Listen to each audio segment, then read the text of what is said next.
Então, minha gente, em relação à autoria do Pentateuco, nós vamos falar sobre a primitiva hipótese documentária. Desculpa se eu não pronunciar direito, mas assim, eu mal falo português, né? Francisco Astruc, médico francês, publicou uma obra em 1753 que deu início ao moderno movimento crítico da Bíblia. Ao ler o livro de Gênesis, ele notou que o mesmo se compunha de dois documentos principais. A que deu o nome de Eloístico, e outro que chamou de Jeovístico, porque no primeiro é empregado Elohim como o nome de Deus, e no outro, Jeová. Além destes dois elementos, ele descobriu que havia mais 10 menores. O livro intitulava-se Conjecturas a respeito do memorando original que Moisés teria usado na composição do livro de Gênesis. Que título grande, né? Vamos lá. Mais tarde, em 1782, Eichhorn, erudito alemão, não sei se eu falei direito, tá, gente? Erudito alemão, publicou uma obra intitulada Introdução ao Velho Testamento, na qual não só apreciava a discussão de Astruc, mas lhe dava certa ênfase, aduzindo certos argumentos novos, tais como diferenças de estilo, etc. Astruc, como Eichhorn, não obstante dividirem o Gênesis em diversos documentos, sustentaram a autoria mosaica do mesmo livro, assim como do Pentateuco. De modo geral, estas especulações nenhum mal tinham em si quanto à credibilidade dos livros sagrados, embora, ao mesmo tempo, fossem o estopim que incendiou o campo da crítica moderna.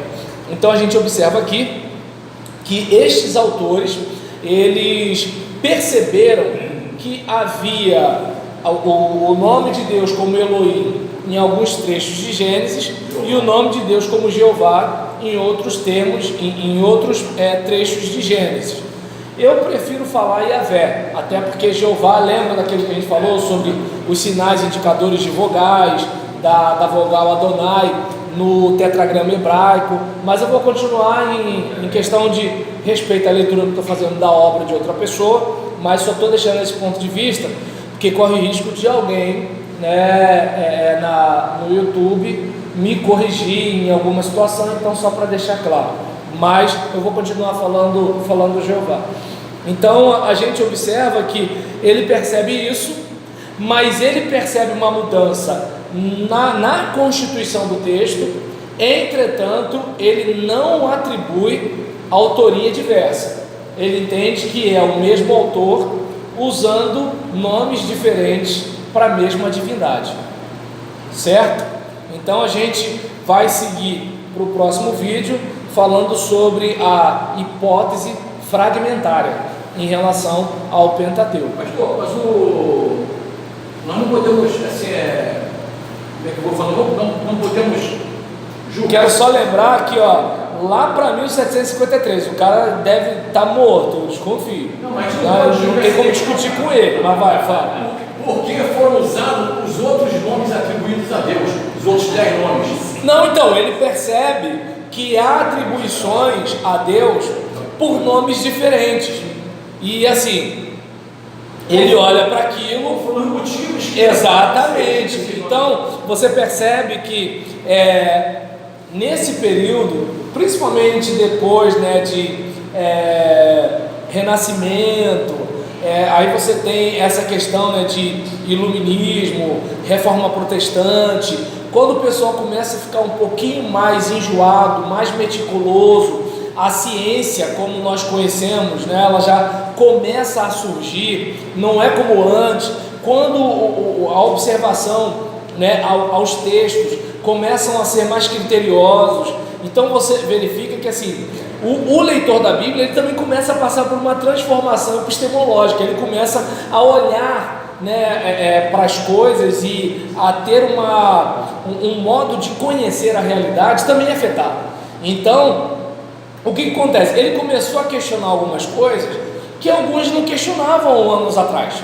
Então daí onde, por exemplo, eu não estou aqui me contrapondo ao autor do texto, né? E não estou defendendo o autor que o autor do texto critica. Eu só estou dizendo que assim é natural que num período lá atrás não se fizesse um questionamento, porque a mentalidade do homem era diferente daquela época, era diferente da mentalidade do homem dessa época aqui.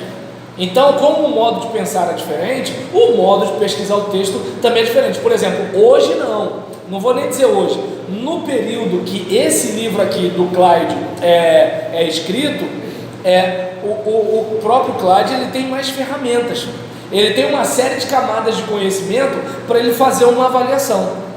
Quando em 1753, esse autor ele é um pesquisador, ele está começando a fazer o negócio, entende? Então ele não tem as mesmas camadas culturais de informação que o Clyde tem, que não são as mesmas camadas de informação que nós temos acesso. Nós podemos até não ter a informação que eles têm, mas nós temos um leque maior de acesso se nós nos debruçarmos para pesquisar. A partir de 1900 e qualquer 1753. Não, começaram a surgir os pesquisadores, as grandes escavações. Aí tem vários sistemas que já mudou o pensamento também. Porque a ciência tem disso. A ciência não é religião, né? Então, o que acontece? A ciência, ela trabalha com hipóteses, teorias e leis, né? Aí o que acontece? Então, primeiro você tem uma hipótese, né? Ou seja, um hipo pequeno, né? E tese. Então, você tem primeiro uma tese pequena. Você desconfia, né? Tá dando para entender? Eu acho, né, que todos os homens que têm bigode são mais machos. Eu tenho uma hipótese. Então o que eu vou fazer? Eu vou começar a expor essa hipótese a uma série de experimentos. Aí a partir daí eu posso concluir se essa hipótese ela pode ser afirmada ou não. E aí eu já vou para a teoria. E aí a teoria é a partir de quê? De dados objetivos que eu levantei e tudo tal, mas é teoria. Depois vira lei. Eu só acho estranho, não tem a ver aqui, é a questão da teoria da evolução, né? Porque é teoria ainda. Ninguém disse que é lei, é teoria, né? Mas aí é melhor deixar, porque mexeu com a teoria da evolução, você começa a ter problema. Se a ministra teve problema, imagine eu, Zé Ninguém, né? Aí o que acontece? Em relação a esse caso aqui, a gente observa, né, que voltando ao que a gente ia fechar aqui, que essas especulações elas acontecem nessa determinada época, embora o indivíduo não tenha dificuldade com a autoria. Aí agora a gente vai passar para a hipótese fragmentária que surge a partir de 1800, segundo Clyde Francisco.